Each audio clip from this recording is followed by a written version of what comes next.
Fala pessoal, estamos de volta com o nosso podcast aqui na ADVEC Caxangá. Tivemos hoje a excelentíssima presença do nosso pastor Carlos, líder do UNA. Tivemos um bate-papo aqui fantástico sobre evangelismo, sobre UNA, sobre a vida profissional dele. Então, se você não conhece, é uma boa oportunidade para você conhecer sobre a vida dele. Então, assim, foi excelente. Então, por favor, assista não só esse episódio, na verdade, assiste todos os episódios, curte, compartilha. Como eu já falo sempre, nós somos um podcast multiplataformas. Nós estamos no Instagram, com nossos cortes. Nós estamos no Spotify. E estamos também aqui, lógico, no nosso canal do YouTube. Então, continue me seguindo, curte, compartilha e manda pra geral aí.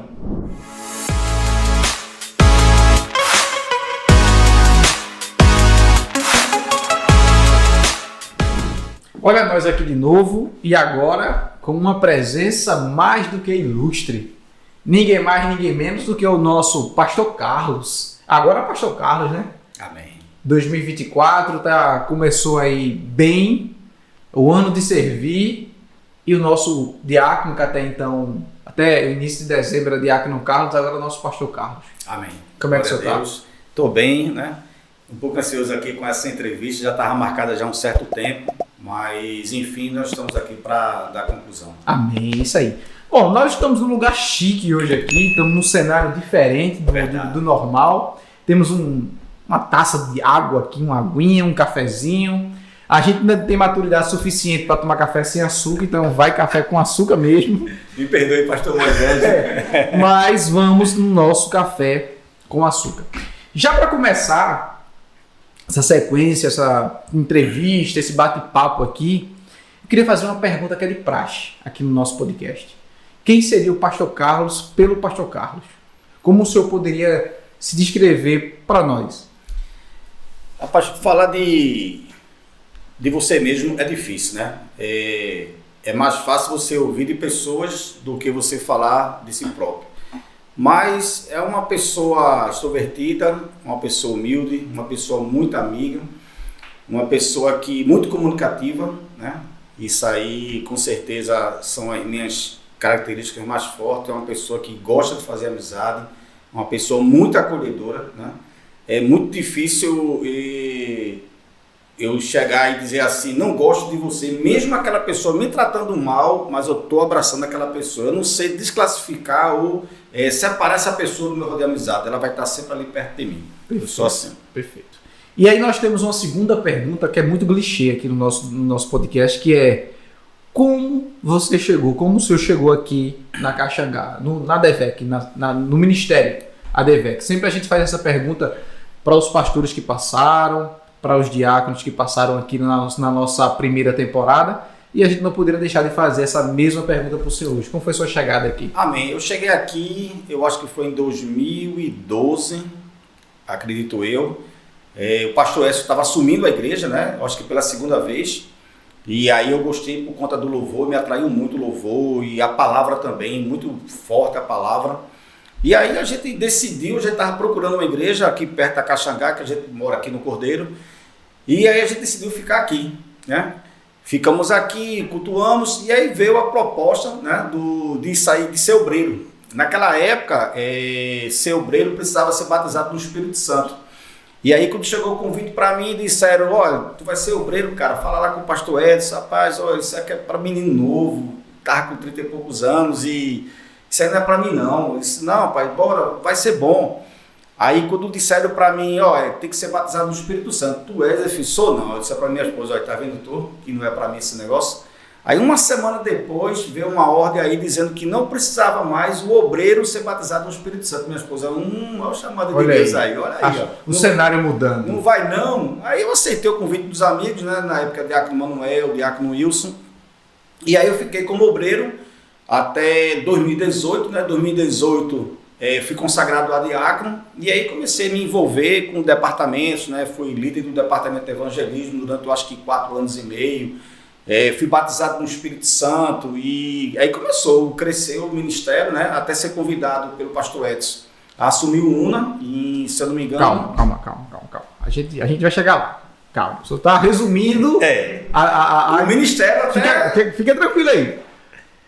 O senhor chega aqui na DEVEC, o senhor aceita Jesus aqui? Não. Já vim de fora. Se batizou tudo em outro lugar. Isso. Veio de outro ministério. Isso. Aí chegou, como o senhor falou, as coisas que lhe chamaram mais atenção foi a palavra. Isso. Né?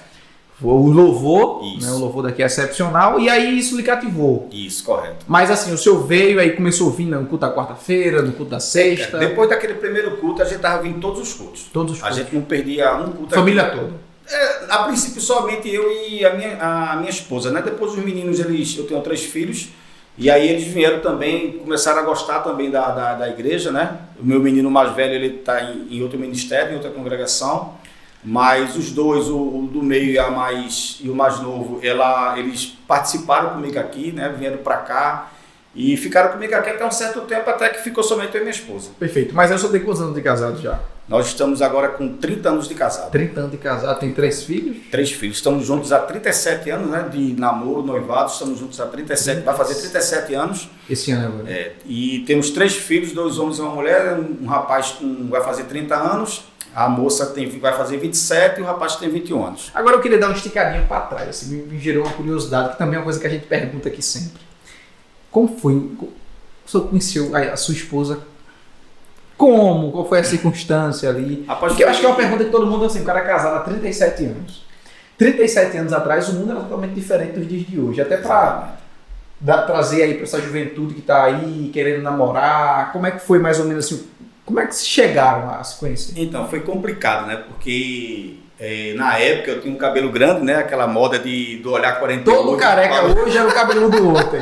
Foi o cabelo do outro. É verdade, não é mentira não. Aquela época de Paulo Ricardo, os jovens tudo querendo cabelo grande. E eu também estava nessa aí, né? De cabelo grande. E o pai dela não gostava de rapazes com cabelo grande. Você não era crente, né? Não era crente. Aquela igreja, até porque naquele tempo as igrejas modernas não existiam. Exatamente. Então aí eu queria namorar com ela, ele não deixava. Não, e eu até disse pra ele, só eu corto o cabelo. Ele dizia assim, não, você vai deixar o cabelo crescer. Estava decidido. Estava decidido. E aí a gente tomou a decisão, né, de morar juntos na época. E conversei com ele, conversei com o pai. Não, só se ela quiser casar com você. E aí casamos, tivemos filho. Aí foi quando nasceu o primeiro filho, foi que ele me abraçou. Que eu passei, para entrar na casa dele, eu acho que eu passei, sei lá, acho que quase 5, 7 anos, né, para pisar, para entrar. Para ele aceitar o seu cabelo. Para aceitar, exatamente. Mas aí deu tudo certo depois. Só por causa do cabelo grande? Só por causa do cabelo grande. Mas já tinha cortado? Não, eu casei com cabelo grande. Eu só cortei o cabelo até por conta do que eu passei no bombeiro, né? Na época, no concurso público, aí eu tive que cortar definitivamente. Mas até eu namorando com ela, na época, o noivado, era cabelo grande. Era cabelo grande. E aí você tocou num ponto importante. O senhor fez o concurso público. Isso. Em que ano, mais ou menos? 94. 94. Isso. Aí entrou para o bombeiro. E o bombeiro. Bombeiro militar. Isso. O senhor ainda exerce ou já aposentou? Porque já faz o quê? Quantos anos? 30 anos? Dia 31 de janeiro agora vai completar 30 anos, né? Já estou no processo de aposentadoria, glória a Deus. Já deu entrada? Já dei entrada, né? Falta só o trâmite agora seguido, estou de férias, estou de licença, não volto mais para o quartel, estou aguardando agora em casa todo o processo lá de tramitar as pataladas. Administrativo. Isso, para poder ir para casa, né? Minha aposentada. E aí eu vou voltar no assunto ainda da DEVEC, né, de como o senhor chegou aqui, na questão toda, mas a pergunta que eu acho que todo brasileiro, que a gente brasileiro tem uma cultura de trabalhar pensando em se aposentar. A gente já tira a nossa carteira de trabalho pensando no dia que vai se aposentar. Exatamente. E aí quais são os planos para um aposentado? Rapaz, ali, eu sempre pensei assim, né, de abrir um negócio para mim. Gosto muito de planta, você sabe disso. E pensava muito em trabalhar nessa área, né, de uma sementeira, e você está trabalhando com plantas, cuidando de plantas. Gosto muito, herdei isso da minha mãe, mas veio essa questão do ministério, né, e eu acho que chegou no tempo certo, tudo foi no tempo certo de Deus.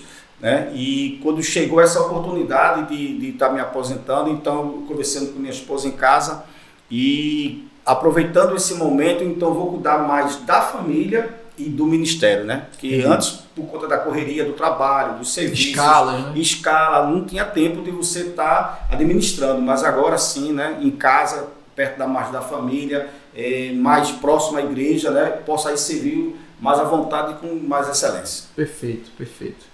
E aí o senhor, 30 anos de bombeiro, deve ter várias histórias aí para poder contar. Boas, talvez algumas não tão boas, algumas engraçadas. E eu acredito que deve ter alguma história que o senhor possa contar para a gente compartilhar. Pode contar, fica à vontade aí. Realmente foram muitos salvamentos, né? Alguns tristes. Qual foram as áreas? Porque assim, o bombeiro ele tem a área administrativa, né? Tem, sei lá, essa galera que salva em alto mar, que vão, né, fica na praia, e tem aquela galera que vai resgate lá, que aquele carrinho resgatar acidente de carro, tirar a galera de... Enfim, então, quais eram as suas áreas lá? Então, Lima, graças a Deus eu tive a oportunidade nesses 30 anos de participar em todas as áreas do bombeiro. Eu trabalhei no incêndio, trabalhei no salvamento, fui guarda-vida e hoje eu terminei quase que 20 e poucos anos no resgate, que é aquele trabalho que você faz de desencarceramento, tirar pessoas das ferragens, né? Trabalhar com atendimento pré-hospitalar. Então eu tive essa oportunidade de trabalhar em todas as áreas do bombeiro. Né? Perfeito. E dentro dessas atividades que eu tive em todas elas, eu tive momentos, por exemplo, um momento triste. A gente foi tirar uma garota presa das ferragens e foi logo no início da carreira, e aquilo me machucou muito, porque primeiro que se tratava de uma criança, né? E quando eu consegui tirar a porta do veículo e cheguei perto da criança, foi a última palavra dela: cadê meu pai? E ali ela faleceu. E ali foi muito pesado. Foi acidente de carro? Foi acidente de carro, foi uma colisão de 2 veículos. E ali foi pesado, vomitei muito, chorei muito naquela época. Eu estava iniciando a ser bombeiro, né? E aquilo, passei um tempo para me acostumar àquilo dali. E uma oportunidade de perigosa, né, que eu passei, assim que... Alguma que o senhor, assim, tipo, foi salvar alguém e acabou colocando a sua vida? Assim, porque eu sempre tenho uma ideia comigo, que eu acho que o bombeiro, eu acho que é uma das instituições mais nobres hoje, que eu primeiro eu acho. Porque, assim, são pessoas que saem de suas casas para colocar a sua vida em risco por alguém que nem conhece. Verdade. Lógico, os policiais têm a sua soma de credibilidade também, mas eu acho que o bombeiro militar, ele tem essa questão de já sair para isso. Ele sai exatamente para isso. O policial, ele vai para ostensivo, ele vai para prevenir, mas o bombeiro não, ele vai lá para resolver a parada. E aí teve alguma história que o senhor colocou a sua vida em risco, literalmente, talvez por uma falha, por um erro ali de alguma coisa, ou porque realmente a circunstância levou a isso? Eu estava em Fernando de Noronha, né? Foi uma oportunidade muito boa que eu tive lá. Trabalhei de guarda-vida e teve uma situação que um navio vindo da Argentina passou por Pernambuco e uma pessoa que trabalhava nesse navio levou uma queda numa altura de 15 metros e aí ele ficou impossibilitado de andar. E a gente teve que pegar uma embarcação em Noronha e ir até alto mar, próximo a esse navio, para resgatar, tirar essa pessoa da embarcação e colocar na embarcação que a gente estava, uma embarcação menor. Esse navio era muito grande, tinha acho que 200 metros. E aí o mar estava revolto naquela época e o posicionamento do navio ele tinha que ficar contra as ondas para proteger a gente. Só que o motor não poderia desligar do navio. E aí quando a gente teve que dar, eu acho que 6 a 8 voltas para poder chegar na lateral do navio, eles arriarem a escada e essa pessoa na prancha e o motor do navio ligado, se a gente escorregasse ali, caísse ali, ia ser sugado pelo motor. E ali foi que eu tive que botar um pé na escada do navio e um pé na embarcação onde eu estava. E o mar agitado. E a gente teve que segurar a prancha, não tinha que ser, só podia ser desse jeito.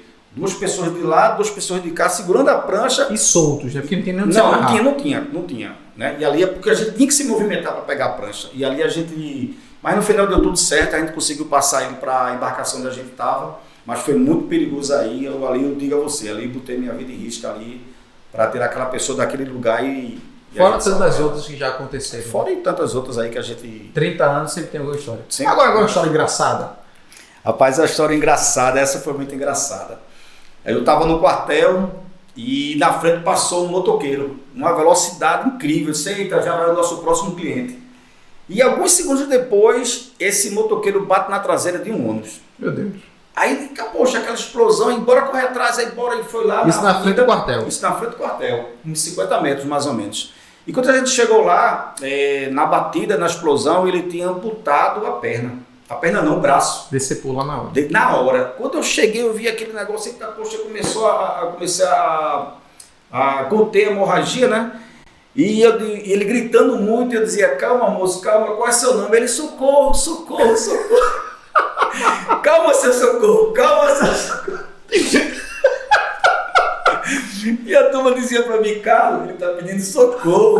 Aí foi a hora que eu ria tanto na hora, eu queria rir, queria chorar, e eu querendo falar com o cara. E o cara sem braço. E o cara sem braço lá, eu, calma seu socorro, calma seu socorro.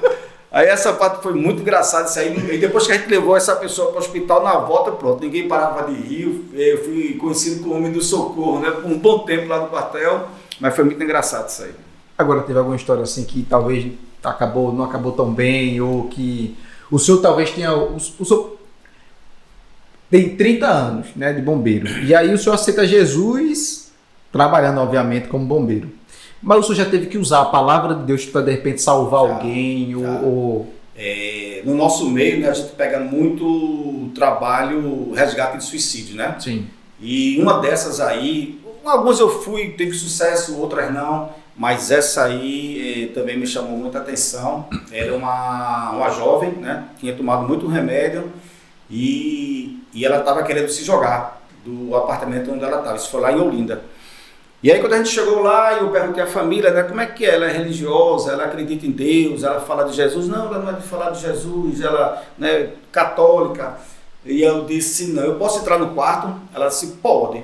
E aí eu entrei no quarto, comecei a conversar com ela.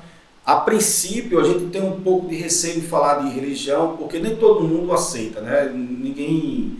E aí quando eu comecei a conversar, eu disse a ela, você acredita que Jesus existe? Ela disse, eu acredito. Aí foi aí quando eu comecei a falar da palavra de Deus a ela. Acho que foi uma das primeiras vezes que eu comecei a usar, né? Eu estava até aqui já na igreja recentemente, né? E isso me ajudou muito, porque como aqui é uma igreja da palavra, você começa, mesmo não pregando, você começa a aprender com as pregações, né? Sim. Que aqui tinham. E ali eu comecei a usar, né, a Bíblia, e ela começou a ficar emocionalmente triste, né, pela palavra que eu estava falando.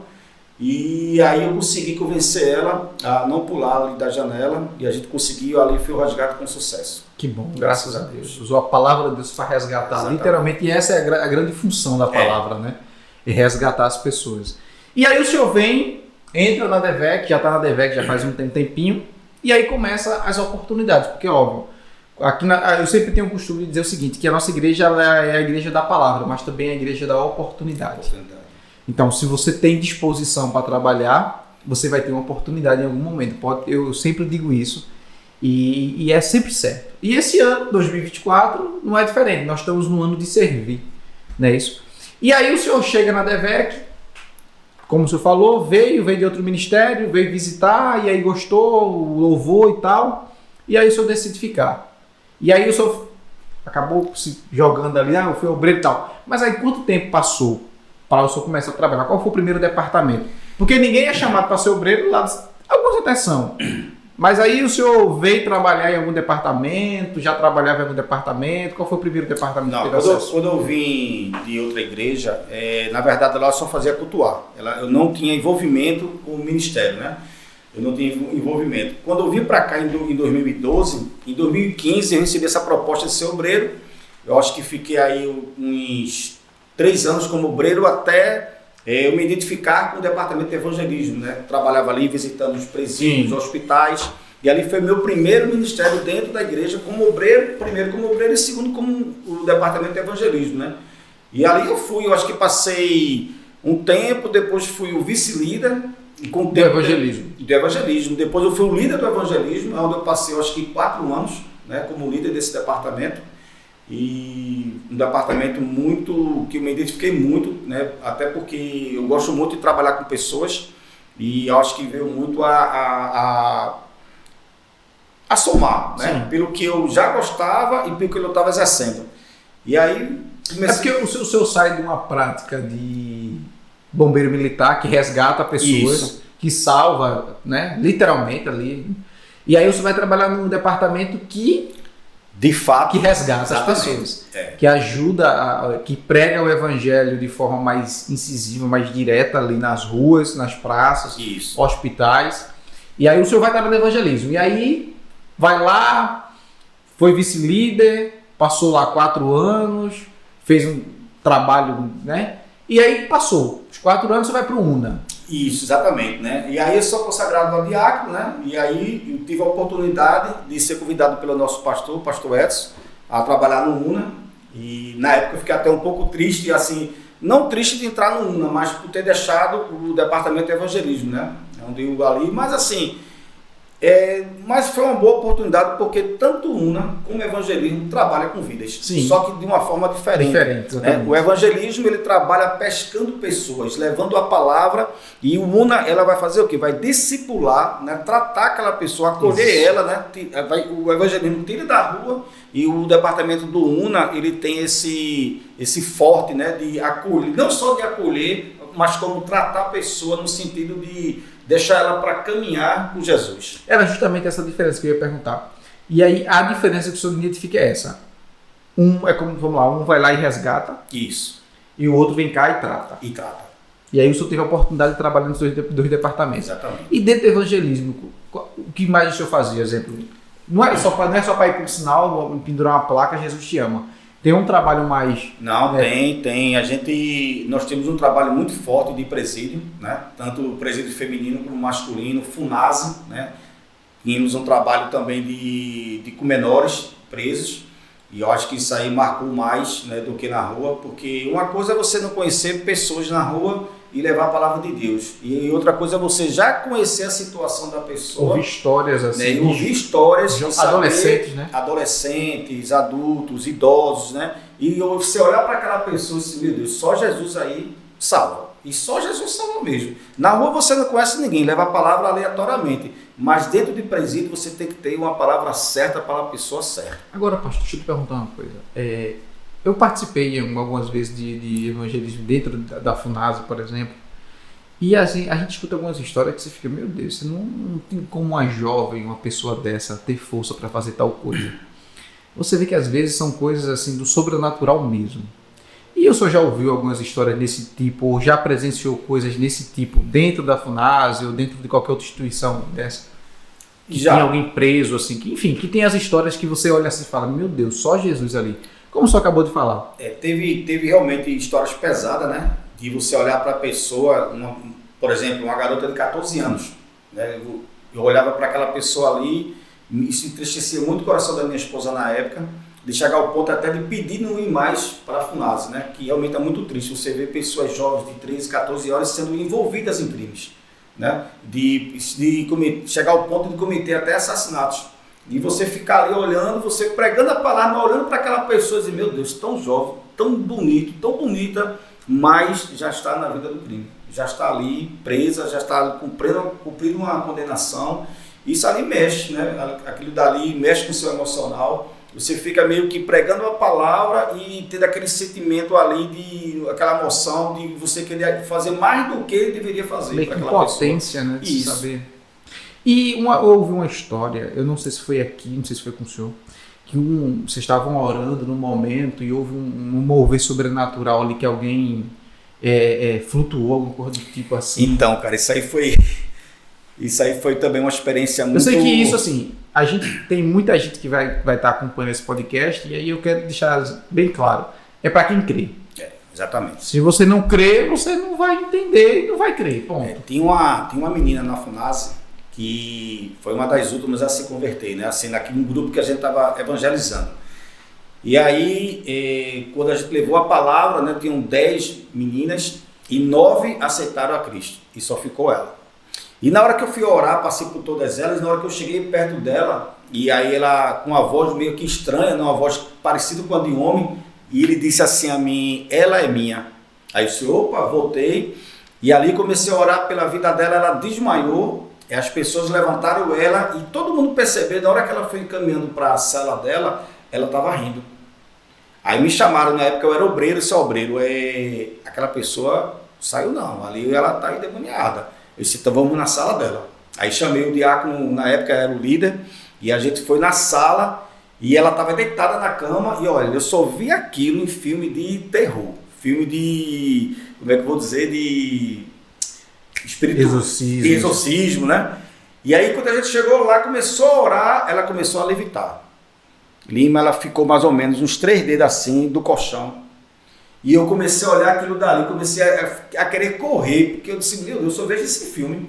E ela começou a rolar no ar, né? E eu olhando para aquilo com meus olhos, ninguém me contou, não foi história. Eu estava lá. E tinha várias outras pessoas vendo. E tinha outras testemunhas também.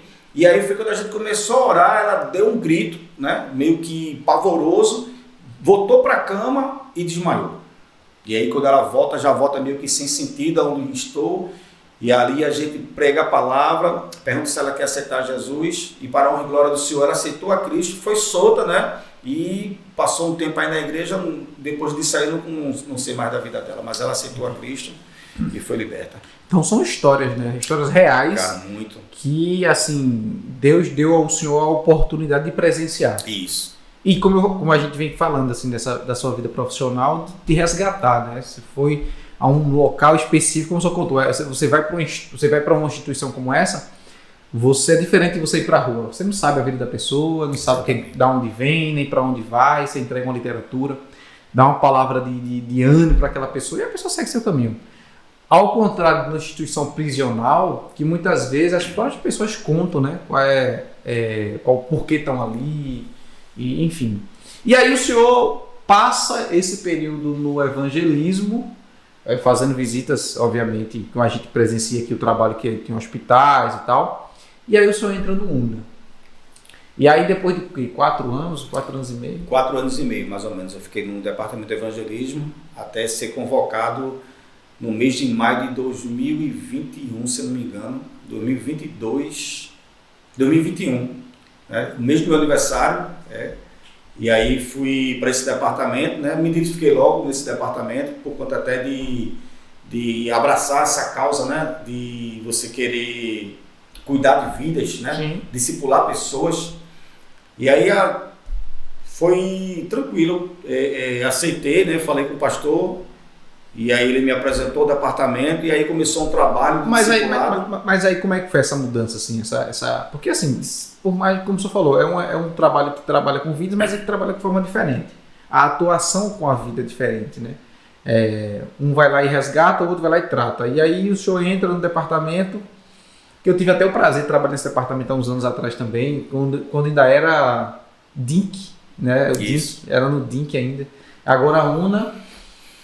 E aí, assim, a Caxangá ela tem uma tradição de sempre estar ali entre as que mais batizam a nível nacional. E aí o senhor já chega com a responsabilidade Exatamente, cara. grande de manter porque de certa forma é uma responsabilidade que o líder do UNA tem, de manter essa pegada, de estar junto, estar ligando, mandando mensagem, estar chegando, resolvendo problemas dos mais variados possíveis. E aí como é que o senhor chega lá e... Então, eu sempre vi assim, sabe? Eu acho que um departamento aqui que eu tenho conhecimento e é o dos obreiros. Os obreiros é um departamento que é o carro-chefe da igreja, né? A engrenagem que Exatamente. faz o negócio moer, né? São os obreiros. E em segundo lugar, eu vejo assim como tão importante como obreiro é o departamento do UNA. Por quê? Porque a gente cuida justamente das pessoas que aceitam a Cristo na igreja. Aquelas pessoas que estão voltando, tem essa questão do batismo nas águas, mas aí o fato não é só a questão de administrar isso aí, é a questão de você aconselhar, é a questão de você ministrar, de instruir a pessoa a estar nos caminhos do Senhor. Então veja que responsabilidade. Então qualquer deslize de você discipular uma pessoa dessa, você pode fazer com que essa pessoa não volte mais para a igreja. Então veja a responsabilidade, você praticamente está adotando uma pessoa, né, trazendo ela para você, não só para você, mas para a igreja. É uma responsabilidade muito grande. Então, discipular pessoas então, é uma sempre, responsabilidade grande. Então, sempre digo que depois do departamento de obreiros, da responsabilidade desse ministério, eu acho que não querendo desmerecer nenhum outro departamento, que cada departamento tem a sua responsabilidade e sua importância. Mas o departamento de obreiros, o departamento do UNA tem uma importância muito grande e fundamental, né? Eu acho que são duas colunas muito fortes dentro da igreja. E não é para menos que o UNA, que você pode observar, a Caxangá, ela é muito conhecida e reconhecida pela forma de acolhimento, né? Eu sempre, onde eu vou, quando eu visito igrejas, Em todo lugar as pessoas dizem, rapaz, ó, DVEC Caxangá, pastor Edson, referência. É referência em acolhimento, em tratar as pessoas, né? Até porque, como você mesmo falou, nós temos uma média, né, de pessoas sendo batizadas que ela fixa. Né? A gente está sempre ali em quinto, quarto, né, sexto, sempre já foi a terceira uma vez, então está sempre ali batizando pessoas, está sempre ali na mídia, então quer dizer, tem essa questão dessa responsabilidade. Nós também. tivemos tempo aqui de só perdemos para, não que seja uma competição, mas a Isso. gente tem números, e os números falam, de perder apenas para a sede do Rio de Janeiro. Exatamente, teve Né? uma época que não foi na minha época, foi uma época lá atrás, e teve essa questão dessa oportunidade dela ser a segunda, né, que tinha mais pessoas sendo batizadas. Não que a gente vá preocupar, como você falou, em números, que a preocupação maior é como essas vidas estão. Exatamente. Como é que elas chegaram e como é que elas vão sair após o discipulado, né? Perfeito. Hoje eu tenho uma preocupação de não só manter as pessoas para o batismo, como após o batismo. Perfeito. Existem dois grupos comigo, que um é indo para o batismo e a outra é como é que está você depois do batismo. Então eu tenho uma preocupação de manter aquela pessoa no discipulado.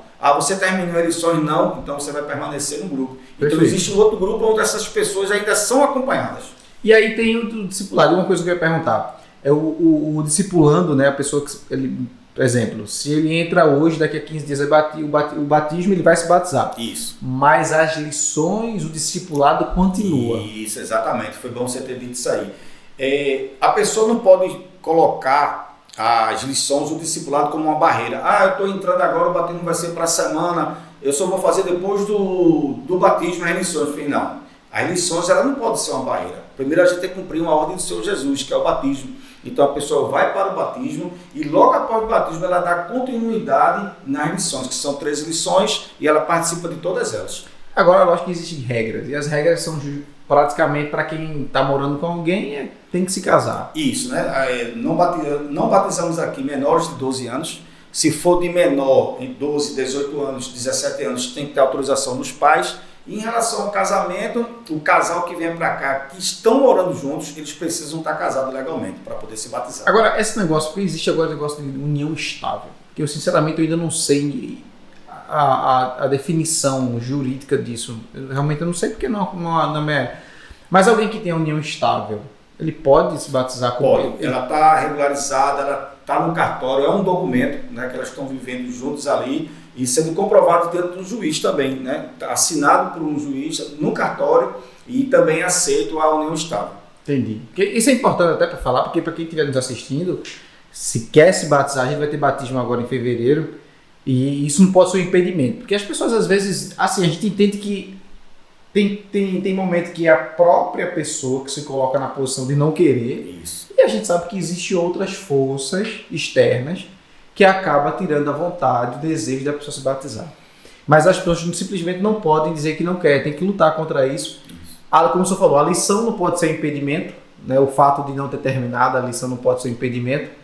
E o fato, uma coisa que impede de fato é a pessoa não querer ou morar com alguém e não ser casado. Mas para isso também nós temos casamento coletivo, que também ajuda, é uma forma Com certeza. de contribuir, né, com o batismo. Mas o último ano foi quantas pessoas batizadas? 53, se eu não me engano, 53 batizados. Esse ano a gente está em quanto?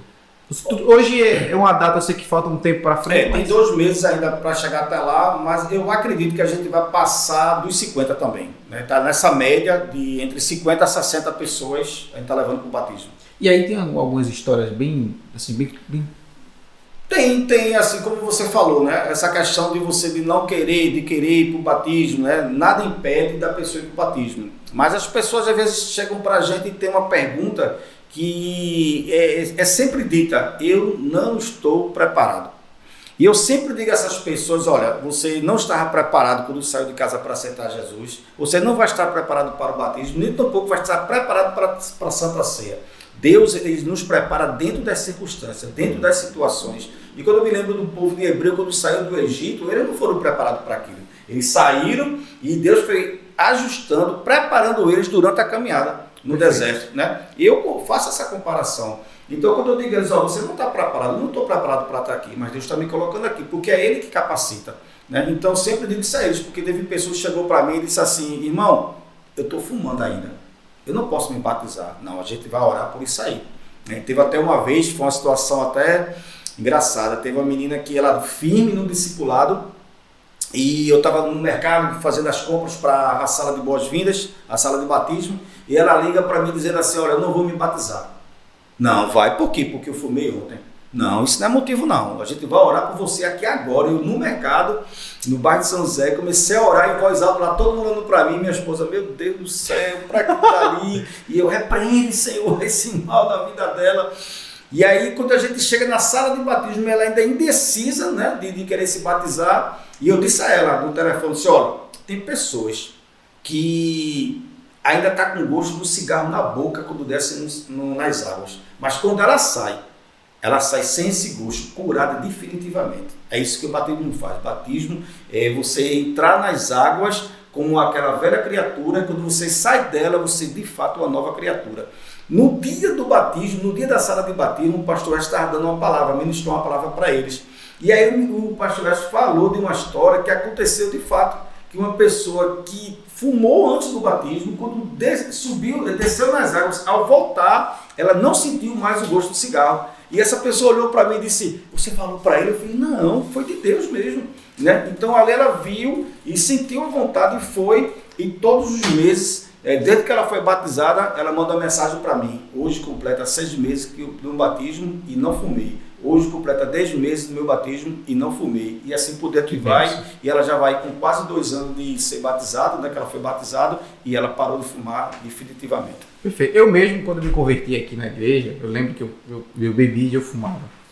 E aí quando, não foi com relação ao batismo, mas foi mais no momento que eu aceitei. Eu passei, depois que eu aceitei, eu acho que eu passei ainda um tempinho fumando, assim, acho que uns 15 dias, 20 dias mais ou menos, porque a gente sabe que o cigarro, ele é algo muito complicado, porque ele afeta diretamente o vício, ele atinge você muito diretamente. Mas aí o senhor, depois dessas histórias, o senhor, depois de um trabalho excelente, na verdade, que o senhor já vem fazendo, o senhor aí foi consagrado, foi indicado a pastor, né? Assim, eu entendo que é pelo bom trabalho que o senhor sempre vem fazendo aqui no UNA, um trabalho excepcional. E aí, o senhor é consagrado. E aí, como é que foi essa emoção? Como é que foi essa... Então, Lima, foi... Porque, na verdade, assim, é uma responsabilidade, na verdade. A gente fala que foi emoção porque é algo humano nosso. Isso. Mas é mais uma responsabilidade até maior do que qualquer uma outra, né?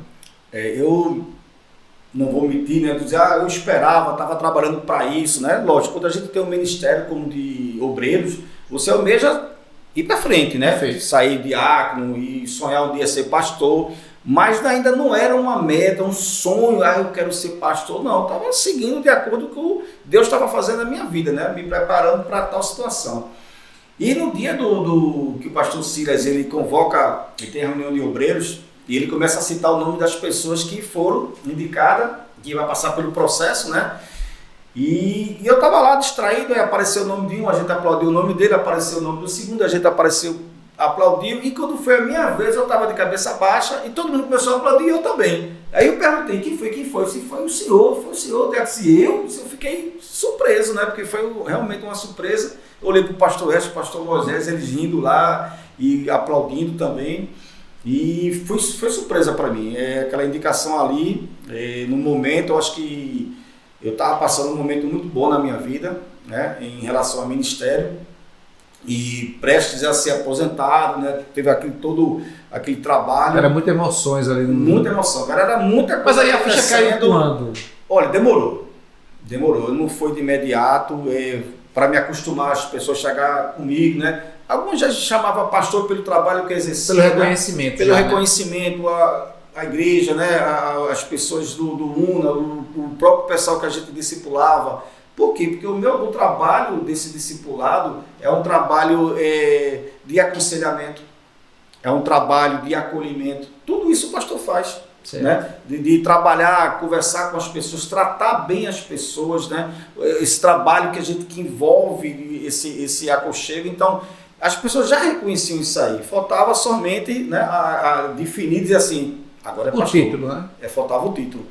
E demorou um pouco, mas aí você vai se acostumando, né? O próprio pastor S vai deixando a gente mais à vontade, e aí foi natural, chegou até ser natural. E aí o senhor vai para o Rio de Janeiro. Já Eita. tinha ido algumas vezes. Eu tive a oportunidade de ir para o Rio e foi a primeira vez em 2018.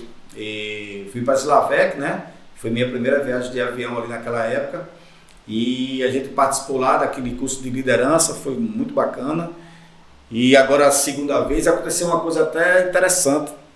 Naquela viagem que houve lá na Slavec, né? Que eu fui lá para o Rio, tudinho, a gente estava na igreja, foi a primeira vez que eu fui para a igreja sede do Rio de Janeiro. E a gente estava lá na parte superior da igreja, e aí começou a tocar o louvor. E aí eu comecei a chorar, né? Chorei muito mesmo.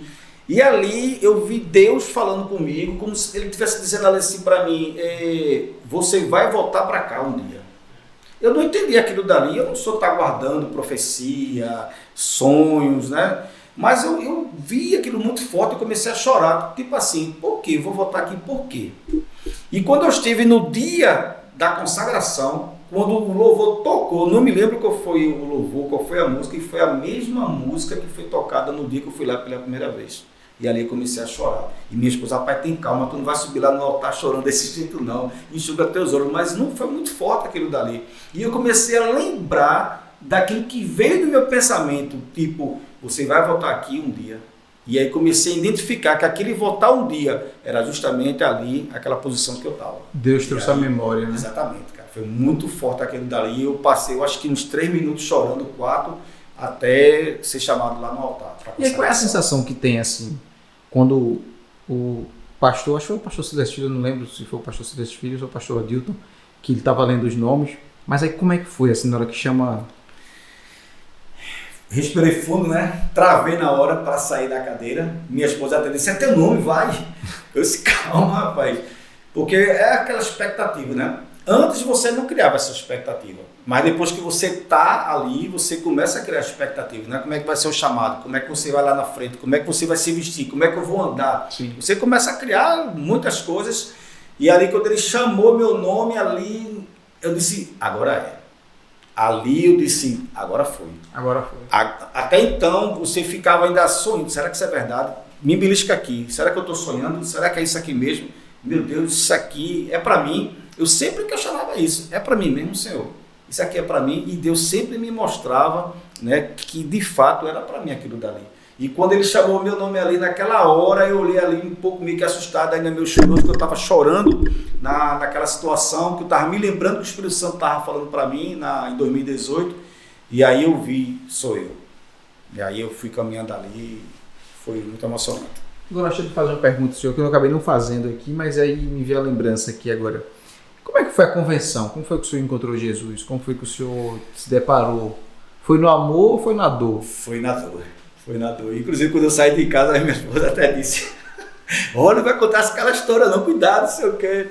Mas foi na dor, né? Na época, eu já estava há 1 ano sem beber. Deus já vinha tratando isso aí em mim, né? Eu fiz uma promessa, disse, ó, esse ano eu não vou beber. Vou passar 1 ano sem beber. E quando chegou 1 ano sem beber, eu até me lembro que foi o aniversário do meu pai, dia 31 de dezembro.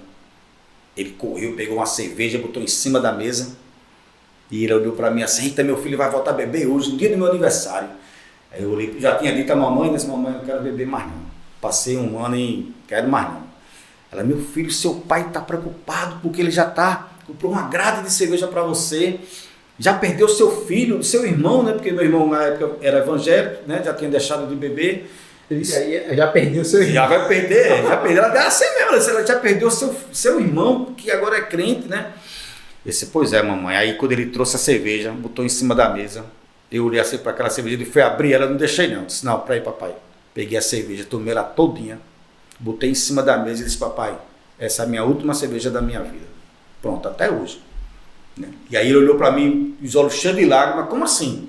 Eu disse, é isso que o senhor está escutando.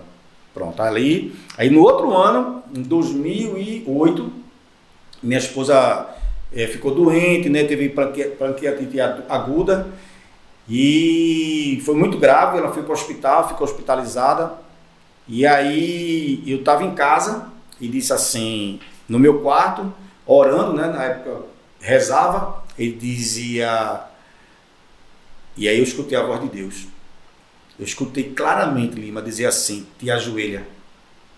Aí eu, caramba, né? Me levantei, olhei pro quarto assim, fui no meu apartamento térreo, olhei assim para a garagem, não vi nada, voltei, sentei na cama e a voz pela segunda vez, te ajoelha. Aí eu fiquei assustado, abri a porta do quarto, fui na sala, perguntei aos meninos que estavam assistindo o filme, alguém foi lá no quarto, falou alguma coisa, no corredor, e pai, a gente tá assistindo filme aqui. Poxa, o senhor tá doido, é? Aí eu, caramba, pai, será que eu tô... Não é possível, não. Será que é fantasma? Será que ouvindo vozes? Ouvindo vozes. E voltei, pela terceira vez eu escutei. E aí eu obedeci. E ali eu fiz uma oração pela primeira vez. Né? Eu conversei com Deus. E disse com essas palavras, Senhor, as pessoas chegam para mim e dizem que eu tenho cara de crente, que eu vou ser crente. Eu brinco com essas pessoas, eu zombo dizendo que elas diziam para mim que eu não era desse mundo. Ah, então eu sou um ET. Se eu não sou desse mundo, eu sou um extraterrestre. Eu brincava com essas pessoas. Mas se de fato eu tenho essa cara de crente, se eu pareço um crente, eu quero que o Senhor tire a minha esposa do hospital e eu viro um crente amanhã. Foi no automático. Isso era mais ou menos 1h da manhã e aí eu fui dormir. No outro dia eu fui para o trabalho e um irmão recém-convertido disse que tinha sonhado comigo. Disse, irmão Carlos, eu fiz, irmão Carlos, esse cara endoidou, foi. Aí eu olhei para trás e olha, eu sonhei com o Senhor. Eu sonhei Deus me falando que estava tirando sua esposa do hospital. Puxa, o irmão nem sabe o que, é que minha esposa tem, está falando uma besteira dessa. E nisso eu recebo uma ligação da minha esposa, chorando, querendo sair do hospital. Aí eu vou para o hospital, chego lá, aí falo com o médico disse, você pegou os exames da sua esposa de ontem? Eu fiz, não, se vá buscar. Mas doutor, peguei diante de ontem, a situação está complicada, o senhor mesmo falou, rapaz, vai buscar o de ontem. Aí eu fui, peguei, eu tinha o costume de olhar o exame dela, eu não olhei. Dele na mão do médico. Aí o médico, quando abriu, olhou e fez, o que está acontecendo aqui? Me dá os exames dela anteriores. Aí o que foi, doutor? Piorou a situação, ela fez, não, eu não posso manter sua esposa aqui. Por que o senhor não pode? O senhor vai transferir para onde? Não, ela está curada. Curada como, doutor? Se não, o exame dela está perfeito. Ela não tem nada mais. Como assim, doutor? Aí eu já comecei a pensar no que eu tinha prometido naquela madrugada.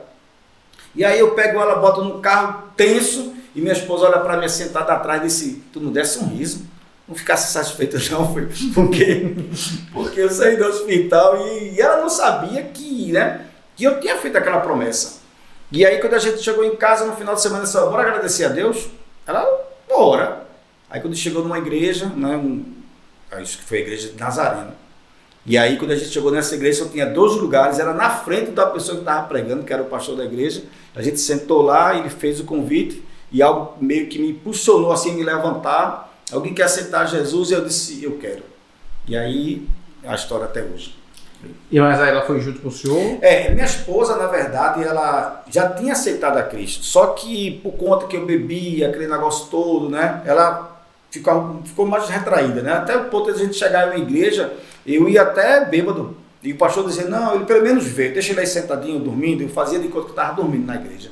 E aí ela parou de ir por conta de mim, com medo de me perder talvez, com medo de nosso casamento acabar por ela ser evangélica e eu não na época, né? Ela sempre ficava na dela, ela respeitava e ficava comigo em casa, ela não ia à igreja. Mas seus pais não eram evangélicos? Não, meu pai nunca foi, a minha mãe tinha sido evangélica, né? Estava afastada há 45 anos, até que ela voltou para Jesus na pandemia e graças a Deus ela está até hoje, né? Desde a pandemia para cá ela continua firme e forte. Amém. Teve um ponto aí que eu queria trazer um pouquinho para a gente novamente. O senhor se converte, aí o senhor, né, vai trabalhar com evangelismo, com o mundo e tal. E o senhor lá no quartel, como era? Porque assim, é militar, é muito homem, tem mulheres obviamente, mas como era o universo lá? O senhor fazia culto, pregava? Então, ali foi a parte... Sempre tem aquela galera, porque o senhor chegou lá não era crente. Não. E aí, quando você se torna evangélico, você se torna crente, que vai seguir os caminhos do Senhor, quando você vai seguir mesmo, o pessoal do ambiente de trabalho às vezes já começa a olhar você com outros olhos, até porque presenciou coisas que a gente, o meu caso que eu fazia antes e tal. E aí como é que foi isso lá dentro? Então, foi assim, houve um choque, né? E quando eu cheguei lá no dia, disse pro pessoal assim, olha, eu sou crente agora.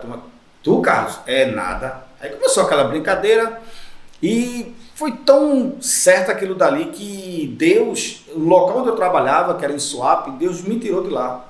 Né? Ele me fez ir para uma outra unidade, né? Ele sabia que se eu tivesse ali, talvez até me afastasse, né? Pelas amizades que eu tinha.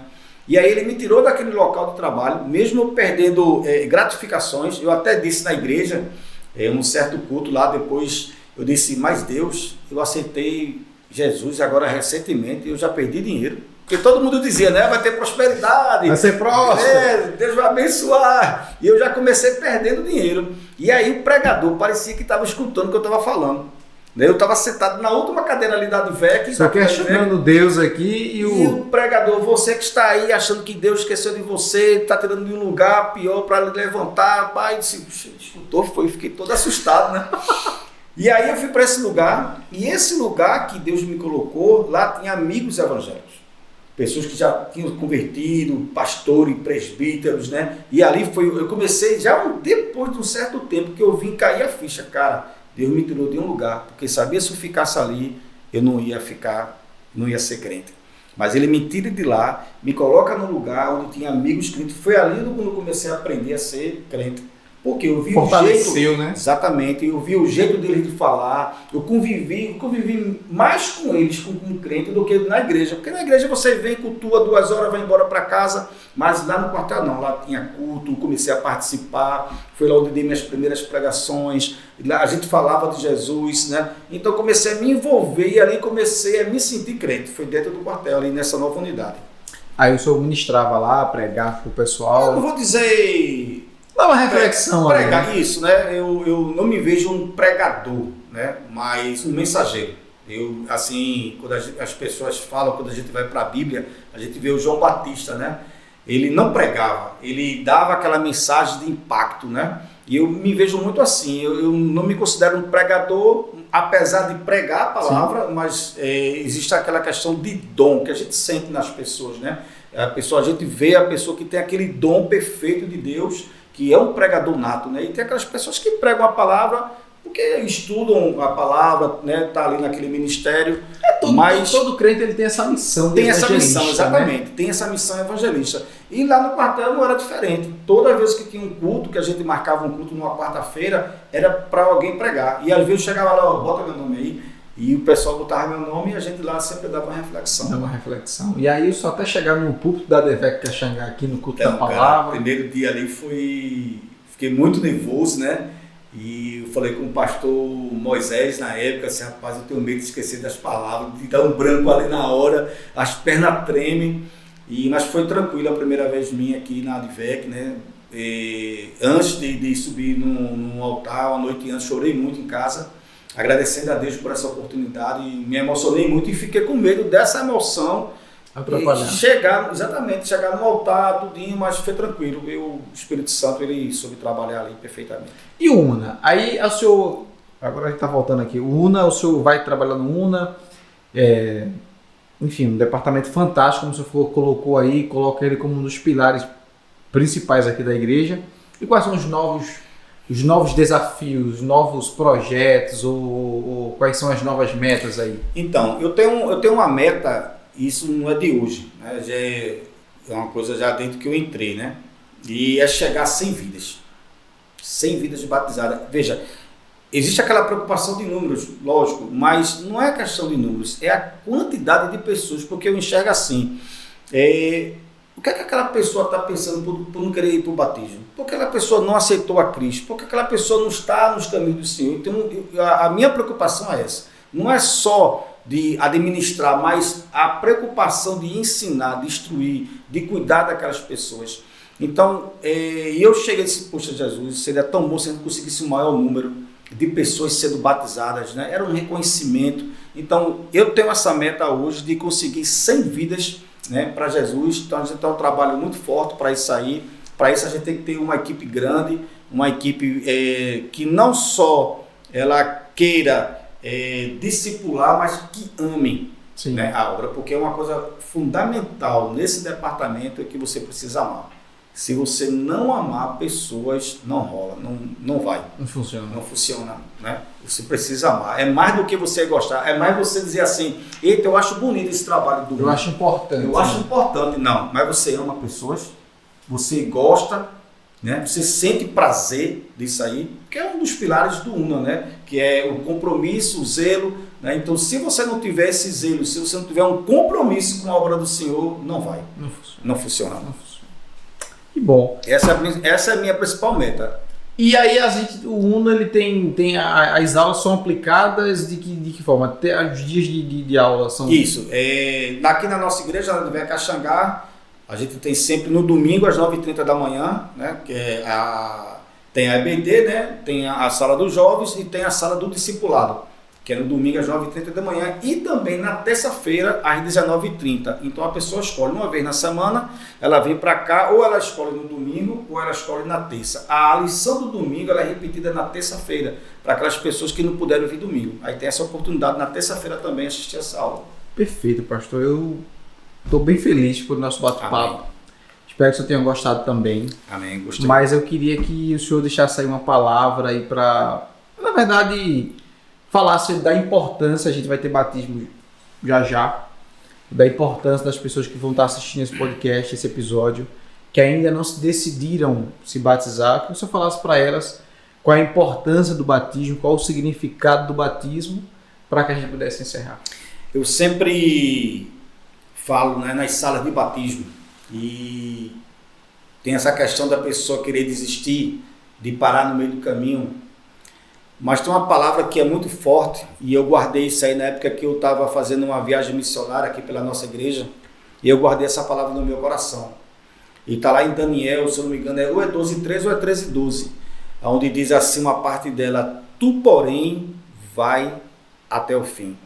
A gente sabe que existem dificuldades, a gente sabe que existem adversidades, e a gente sabe também que o mundo espiritual, né, ele age contra ao nosso favor. Quando eu falo mundo espiritual, o mundo espiritual maligno, porque aquele que quer a nossa alma, que é Satanás, ele não vai querer que você chegue no batismo. Ele não vai querer que você obedeça às ordens de Deus, né? Por quê? Porque ele já esteve lá, ele já esteve perto de Deus. E se ele for expulso, por que ele quer que você esteja lá? Não, ele vai querer que eu e você esteja com ele na derrota, lá no inferno.